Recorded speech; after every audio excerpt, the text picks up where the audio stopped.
Hello YouTube, Jumpy23 here, back with the very last video in my FE8 0% LTC. Today we have chapter final and Q&A, unit records, etc.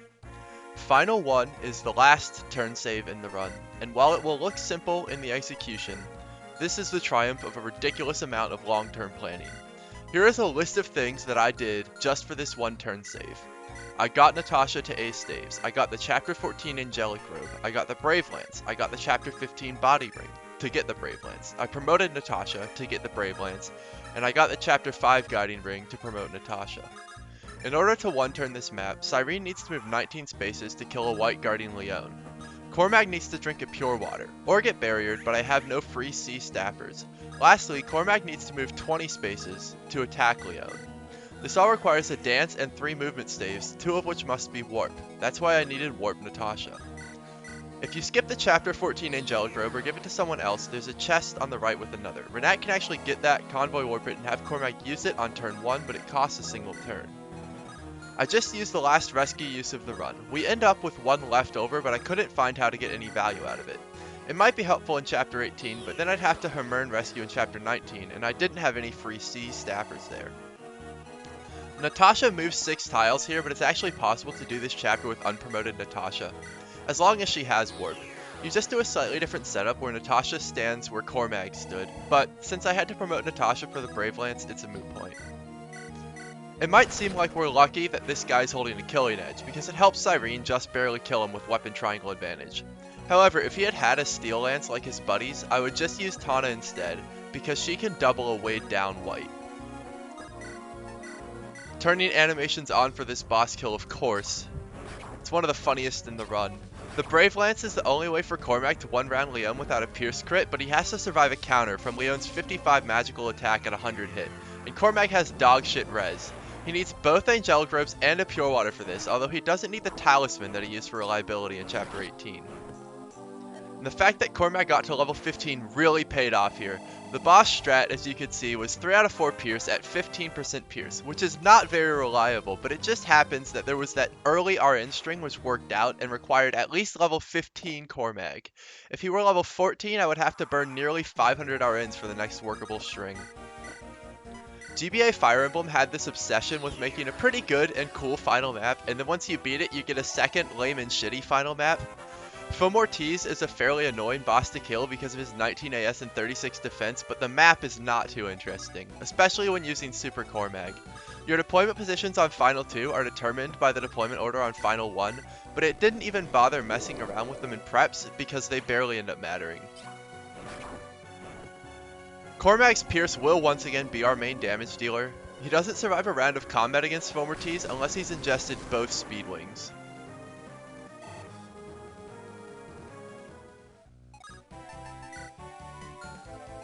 This rescue drop lets us dance Cormag without using a movement staff on either him or Tethys. I unfortunately don't get to show off the cool version of this rescue drop. If you're using Super Garrick, neither Seth nor Eirika can carry him.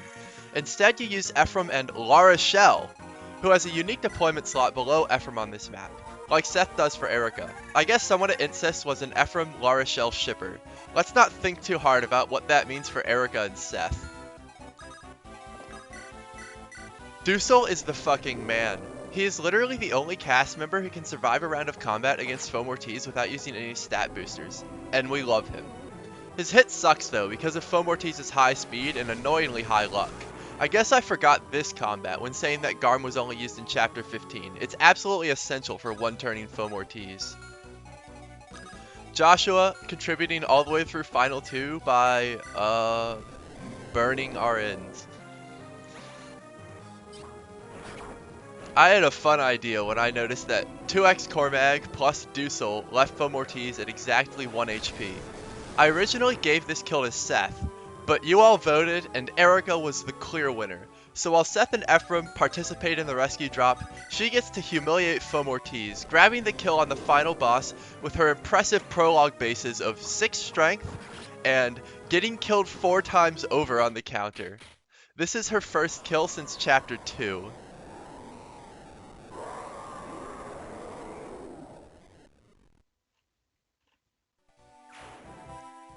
And that is Final completed in 1 + 1 turns, for a total turn count in the run of 79 turns.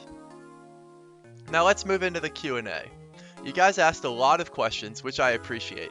I'll be grouping some similar ones together, but yell at me if I didn't answer yours to your satisfaction, and I'll do my best in the comments.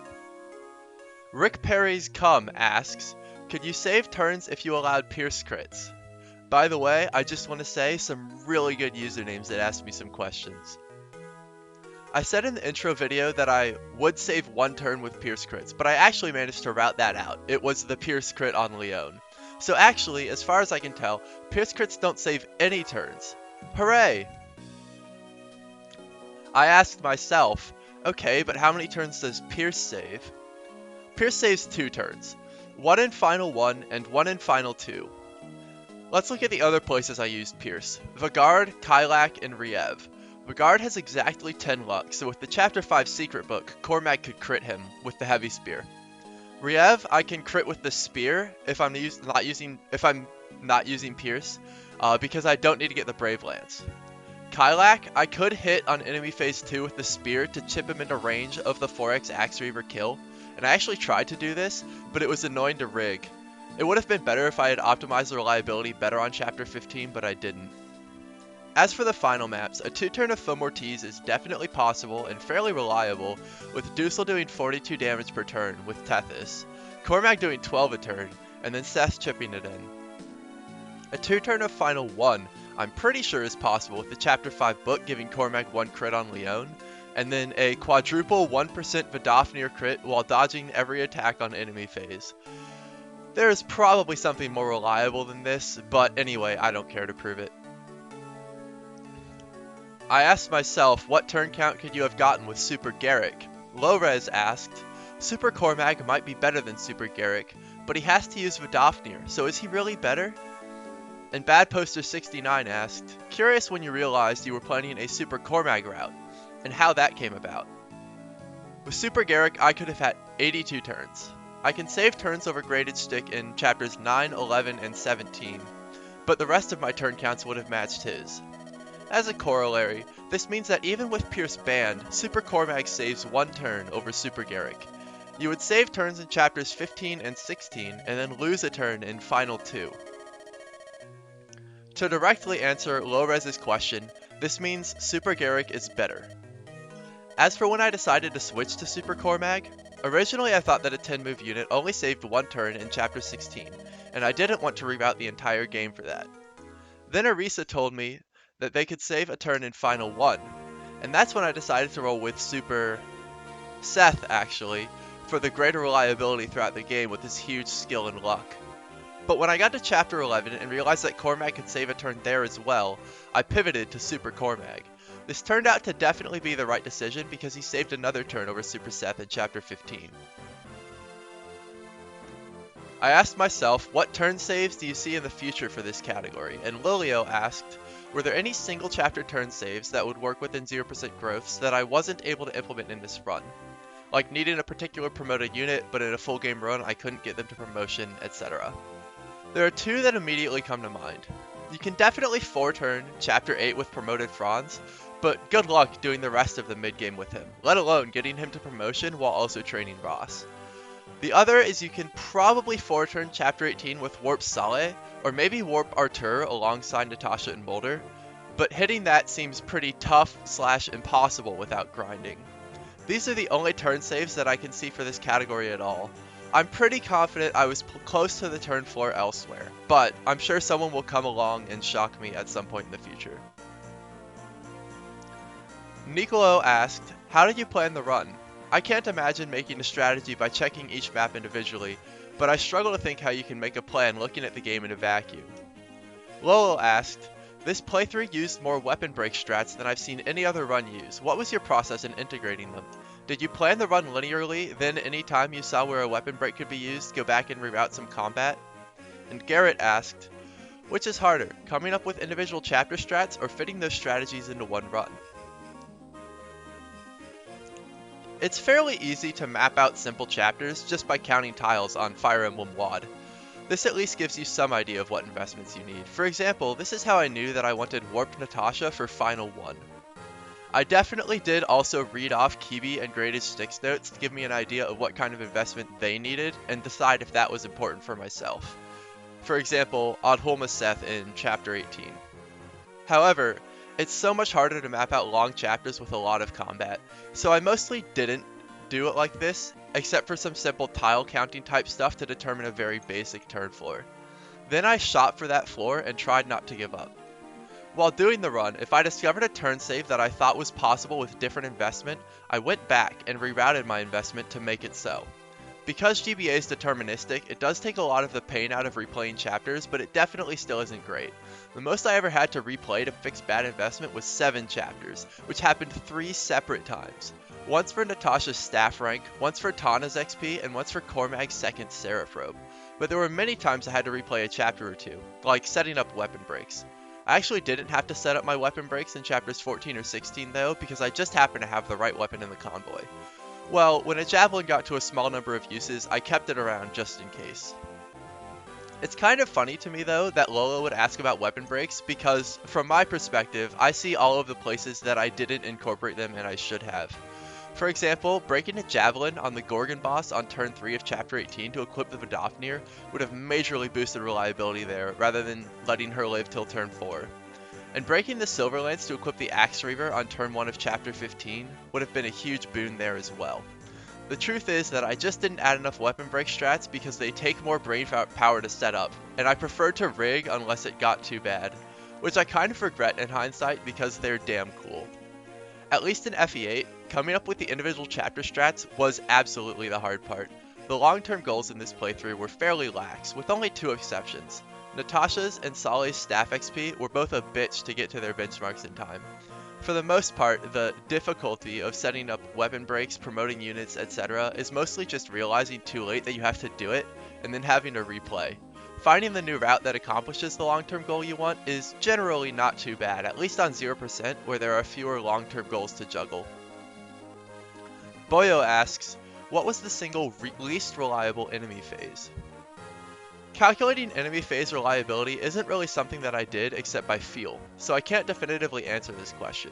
It's a more useful thing to do when LTCing games which are less easy to rig, so you can decide whether to attempt a strategy at all, but in GBA with the deterministic RNG and Lewis scripting, it's quite easy to just brute force things. It's usually faster to just try it a bunch than to calculate the probability. So my bulking point for testing enemy phase RNs was after 100 unsuccessful attempts, I would go back and try something new. By this extremely wrong metric, I think that the worst enemy phase in this series was actually the one where Ephraim had to dodge 1 thunder. But some enemy phases which actually had pretty sucky reliability would be 9-3, 9-4, 9-5, 9-7, 11-5, 12-3, 13-1, 13-2, 14-4, 15-1, 15-2, 16-2, and 18-4. I'm not going to go do the math and see which was the worst. Payne said, how many times did it typically take you to have a chapter go the way you needed it to? This is another tough question to answer because it really depends what you mean by times. If I'm testing RNs to rig an enemy phase counts as a time, then so many. But I also make save states at least every turn, so it's a huge difference between going back to the start of the turn and going back to preps, or even to a previous chapter, which I had to do a bunch as well. And lastly, a lot of my resets are just trying to find a route through a player phase which burns the fewest RNs to make for a clean viewing experience. For example, maybe I attack with Seth at 100 hit and then Forde at 80 hit, because going in the opposite order would make Forde miss. This isn't a visible burn, so you might not realize I was rigging RNs here, but it's extremely common throughout this series. It's easier to answer this question in terms of hours. The simplest chapters probably took about 2 to 4 hours, while the hardest chapters were easily 10 times that. Nadia Niels asks, what map was the most fun to plan and execute? Haynes asks, what part of the LTC was most satisfying to discover? Graded Stick asks, after Prologue through 13, which map was the worst to plan out? While I love a brutally difficult challenge, I think anyone who does this kind of run would have to, so I think my favorite chapter to plan was the hardest one in the run, Chapter 9.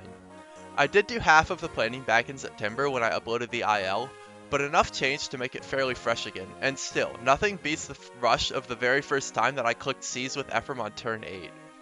The flip side is that the real worst is when you try and try a brutally difficult challenge, but no matter what, you just barely can't make it work. That map is Chapter 18. It was really fun to plan out for the 30 plus hours I sunk into getting a 4 turn, but when I realized that that was impossible, it was super deflating. I kind of just slapped together a 5 turn in a couple hours and then moped. Haynes asks, favorite unit to use in the whole run? So obviously Seth and Cormag were the strongest units, but in terms of personal favorites, I would have to say it's the units who perform so much better than you might expect, or that I expected, and that goes without a doubt to Joshua and Ephraim. They both rocked Chapter 5 bases all the way through the mid-game and even as late as Chapter 18, despite being footlocked. I'll also give a shout out to Mulder, who I've been super high on even before starting this LTC, but I think the community at large is only just starting to realize how powerful reaching ace staves practically on accident is. Then we have a bunch of questions about Eirika Route. Not a Charged Shot says, this was a very entertaining playlist. You talked about it a bit, but I'd like to hear your thoughts on Eirika's path. DonDon151 says, why is Eirika Route Chapter 9 the peak map design in the series? HB says, what's the biggest difference in routing between Eirika and Ephraim routes for post-rejoining maps? And Rick Perry's Cum says, any plans to try Eirika Route, or does that not interest you? Or is that one considered more solved already? So as a casual fan, I thought that Ephraim's maps were better than Eirika's for literally every map during the split. I liked 9B better than 9A, 10B better than 10A, etc. I also liked Ephraim better than Eirika as a character. However, I still do like Eirika Route and Eirika. For a 0% LTC though, Ephraim Route is so much better, and it's not even remotely close. The huge difference maker is the timing of the route maps.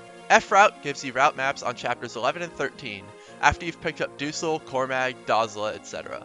Eirika Route gives you chapter 9, where Seth is literally the only competent combat unit, and he really can't do everything in a remotely fast manner.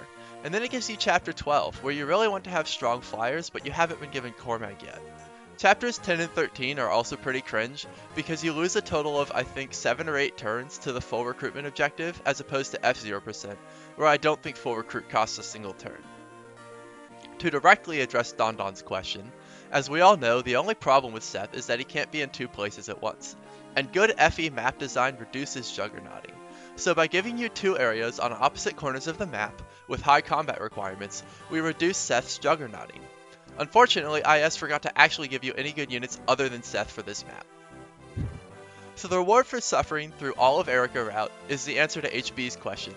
You get Warp Solid with 11 range, which is a huge boon after the merger.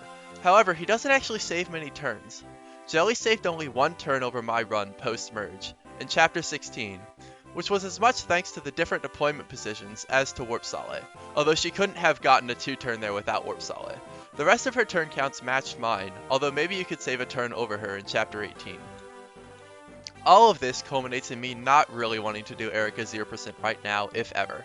If Eirika 9 killed DonDon, I don't think I stand a chance, and other than that, her LTC is mostly the same as Ephraim's or just not that fun. I think Eirika 11 is the only map I would actually really look forward to LTCing. Eirika Route with growths is actually alright, but Juan776 already just did outstanding work there, and I doubt I could top him.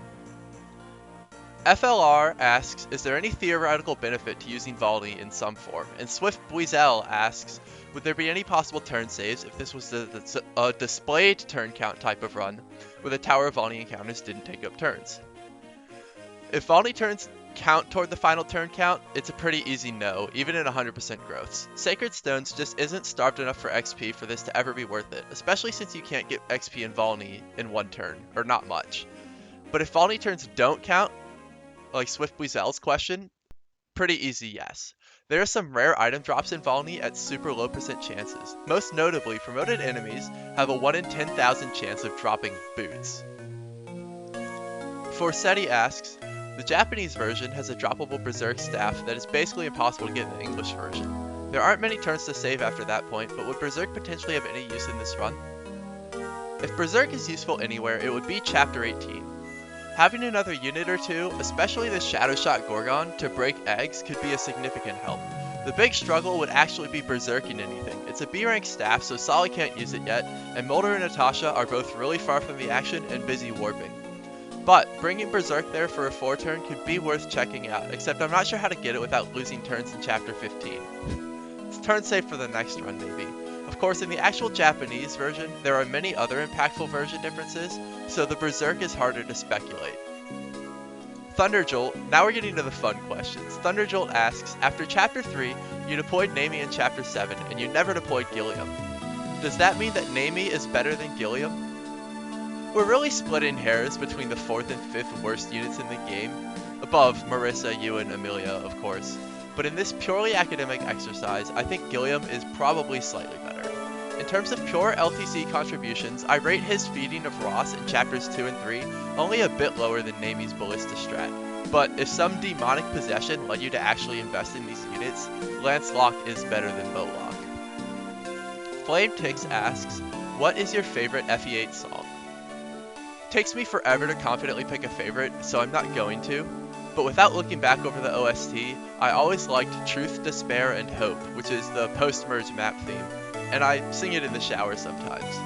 FE8 has some misses, but it's generally full of bangers, which is great when you had to listen to the soundtrack as much as I just did. Jelly Unicorn asks, fuck, marry, kill, Seth, Duessel, Cormag. Absolutely kill Seth. Between Duessel and Cormag, it's kind of a toss-up, but I'll say fuck Duessel, marry Cormag. Zorbies asks, are Martha and Roy in this game? Yes, they're under the truck. Lord Mudkip73 asks, how painful would a negative fixed growths LTC be? I guess with rigging and pierce crits it would still be possible, but just worse. If a run is possible, an LTC is possible. You might even hold the LTC record in this category already and not even know it. This certainly sounds miserable to me, but it does sound like it would feature the return of Reploid's era Super Duessel strats. So it might be worth doing because I love Duessel. Worth doing for somebody else. The Chungler asks, after finishing this run, what's one thing you would change about FE8 if it got an Echo style remake? Also, if you can think of anything, what's something that should stay the same, despite maybe it being unpopular or disliked? So there are kind of two ways to interpret this question. There's a bunch of small balance changes that I would make to the game. For example, I'd give La Rochelle C staves at base so that she can use Restore on Chapter 14's right side. But such a small interaction like this will probably be completely obsoleted by whatever major overhauls an Echo style remake gives the combat system. In terms of big stuff that I think is relevant at the scale of full remake, I would actually remove the entire final 2 chapter. FE8 is a dark story with a bit of a downer ending, and I think it works perfectly. Fomortiz resurrecting in that big triumphant moment of killing him is total whiplash, and I think it ruins everything. On the flip side, I would keep 5X the exact same. Ephraim detractors use this as their evidence of how he's so overpowered and never punished, but I think that 5X is actually super well written and important to his character arc.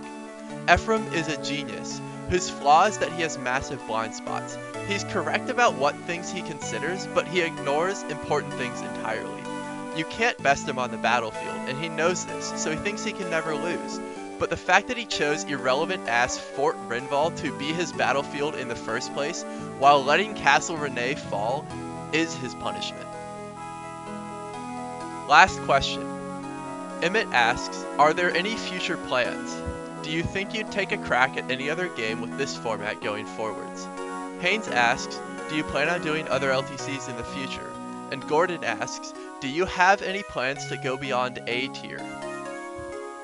FE8 was kind of a perfect storm for me to LTC. It's one of my favorite games, it's got deterministic RNG, I could see some cool improvements over the existing LTC, and it's short. There's no other game that really fills more than 2 of these 4. For example, I love TRS, and I could probably optimize the existing LTCs, since none are even recorded. But, when it's so long and RNG isn't deterministic, it's a much more daunting task. That being said, if I do another run anytime soon, that's probably the game it will be. My other favorites like Thracia and Shadow Dragon have been thoroughly picked apart by now. Berwick LTCs are only for the most insane of gamers, and I don't want to immediately return to FE8 or play a game I'm less enamored with for as much as I just played FE8 these past few months. I'll end this video on some shoutouts. To USS Gordon Captain, who inspired me to do this run. To Bad Poster 69, Megaton Fake Fan, Eirika, Laponia 36, The Chungler, Typhoon Carter, Reploids, and of course especially Graded Shtick and Kiwi, and anyone else I forgot, which is hopefully nobody. LTCing takes a village, and you all helped improve this run with strat suggestions and advice. To all of my friends in Dolphin Cord, Fish Cord, and Discord who kept me sticking around this community when my interest in Fire Emblem was in a waning phase. To Mecha, who doubled my sub count in a single day with his post yesterday telling people about this run.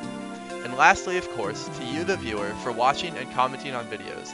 LTCing wouldn't be nearly so fun without an audience to impress and celebrate success with. So thank you for watching to the end. It almost feels surreal to be done with this LTC, and I don't quite know how to appropriately sign off. But thanks again, and see you hopefully sometime in the future with more Fire Emblem content.